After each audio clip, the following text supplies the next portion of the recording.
हाय बच्चों, आज आपका क्लास 10वीं वर्ग का फर्स्ट लेसन का ये आपका जैव प्रक्रम पोषण के बारे में हम लोग जानेंगे। जैसा कि आप जानते हैं कि जैव प्रक्रम पोषण 10वीं वर्ग का फर्स्ट लेसन है। इसमें आपका सबसे पहले पोषण का परिभाषा को जानेंगे हम कि पोषण क्या है। पोषण वह जैव प्रक्रम है जिससे जीव पोषक तत्वों को ग्रहण कर उनका उपयोग करते हैं, उसे पोषण कहते हैं। पोषक तत्व का मतलब है कि हम जब खाने के लिए बैठते हैं या कोई भी जीव जब खाना खाता है तो वह पोषक तत्व को ग्रहण करता है।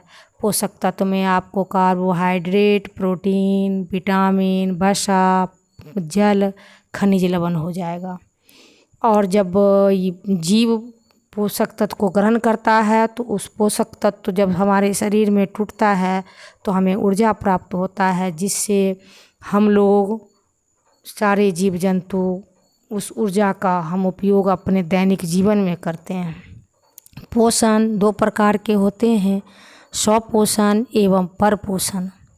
स्वपोषण वह पोषण होता है जिसमें जीव अपना भोजन स्वयं बनाता है, स्वयं संश्लेषित करता है, दूसरे जीव पर आश्रित नहीं रहता है। लेकिन परपोषण ठीक इसका उल्टा है। परपोषण में जीव अपना भोजन खुद संश्लेषित नहीं कर दूसरे जीव पर आश्रित रहता है। आज हम लोग को जो सीखना है स्वपोषण के बारे में सीखना है। जैसा कि आप देख रहे हैं कि स्वपोषण का जो इंग्लिश होता है वह ऑटोट्रॉफिक न्यूट्रिशन होता है। ऑटोट्रॉफिक में दो शब्द है, ऑटो एवं ट्रॉफिक। ऑटो का मतलब जो होता है स्व या स्वतः यानी खुद। ट्रॉफ का मतलब होता है पोषण, यानी वैसा पोषण जिसमें जीव अपना भोजन खुद बना लेता है। यह पोषण की क्रिया सभी हरे पेड़ पौधे में होता है, क्योंकि हरे पेड़ पौधे के पत्ती में क्लोरोफिल पाया जाता है और क्लोरोफिल में ही वह शक्ति होता है जिससे वह प्रकाश संश्लेषण की क्रिया करता है। जैसा कि आप तस्वीर में देख रहे हैं कि आपका ये तस्वीर जो है दिखा रहा है कि पोषण हमारे वायुमंडल में पोषण की क्रिया किस प्रकार से होती है। हमें ये पौधे को सूर्य का प्रकाश सन से मिल जाता है और उसके अपने पत्ती में जो पत्ती आप देखे होंगे बच्चे, हरे रंग का होता है तो क्लोरोफिल के कारण होता है।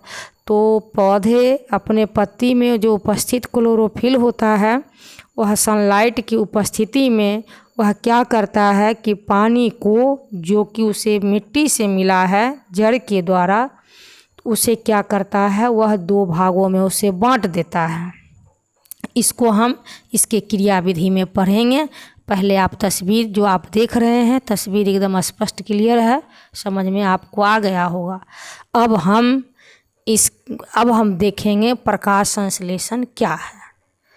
प्रकाश संश्लेषण में आप जानते हैं, जूनियर सेक्शन में भी पढ़ चुके होंगे कि प्रकाश संश्लेषण जो क्रिया है वह पौधे में होता है। प्रकाश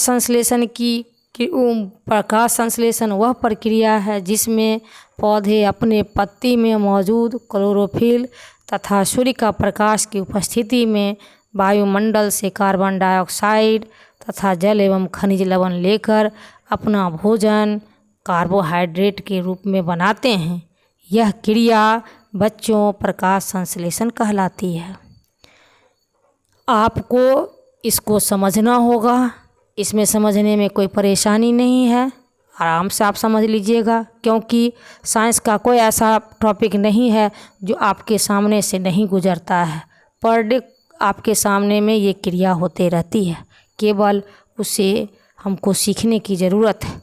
उसके नीचे आपको दिया हुआ है पर ये प्रकाश संश्लेषण का समीकरण आप देख रहे हैं कि प्रकाश संश्लेषण में ग्लूकोज का निर्माण होता है, यानी एक मॉलिक्यूल ग्लूकोज का निर्माण के लिए 6 मॉलिक्यूल कार्बन डाइऑक्साइड, 6 मॉलिक्यूल पानी का ज़रूरत पड़ता है। उसके बाद वह जो है आपको 1 मॉलिक्यूल ग्लूकोज, 6 मॉलिक्यूल ऑक्सीजन और जल का निर्माण करते हैं। इस प्रकार आप देख रहे हैं कि यह क्रिया हमारे वायुमंडल के लिए बहुत उपयोगी है, क्योंकि यदि पेड़ पौधे नहीं रहेंगे तो हमें ऑक्सीजन की प्राप्ति नहीं होगी और सारे जीव खत्म हो जाएंगे। अब हम इनकी क्रिया विधि को जानेंगे। यह क्रिया शुरू से अंत तक पत्ती में होता है और पत्ती में भी क्लोरोप्लास्ट में होता है, क्योंकि क्लोरोप्लास्ट में क्लोरोफिल पाए जाते हैं। आपको इससे पहले आप जानते होंगे कि पत्ती में छिद्र पाए जाते हैं और उस छिद्र का नाम स्टोमाटा होता है। पत्ती में स्टोमाटा का काम है गैसों का आदान प्रदान करना। गैसों के आदान प्रदान का मतलब होता है कि कार्बन डाइऑक्साइड को जो है इन होना और जो ऑक्सीजन बन रहा है उसको आउट होना। तो इस प्रकार पत्ती में स्टोमाटा का बहुत महत्वपूर्ण योगदान है।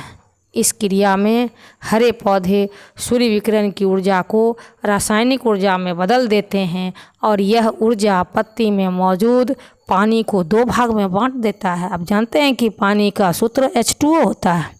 2 भागों में बांटने का मतलब है हाइड्रोजन एवं ऑक्सीजन। ऑक्सीजन तो स्टोमाटा के द्वारा बाहर निकल जाता है, जो कि वायुमंडल में मिल जाता है, जिसको सारे जीव अपना श्वसन के रूप में जो है ना उपयोग करते हैं। लेकिन इसमें जो हाइड्रोजन है और कार्बन डाइऑक्साइड जो वायुमंडल से आया है, उससे लेकर पौधे प्रकाश संश्लेषण की क्रिया करते हैं और ग्लूकोज का निर्माण करते हैं। इस प्रकार हम लोग आज देखें कि इसमें आपको हम श्वसन के बारे में, श्वसन के प्रकार के बारे में, प्रकाश संश्लेषण क्या है और प्रकाश संश्लेषण में होने वाले गतिविधि को जानें। अब इसके बाद हम अगले टॉपिक में आपको इस लेसन का शेष भाग हम बताएंगे। धन्यवाद।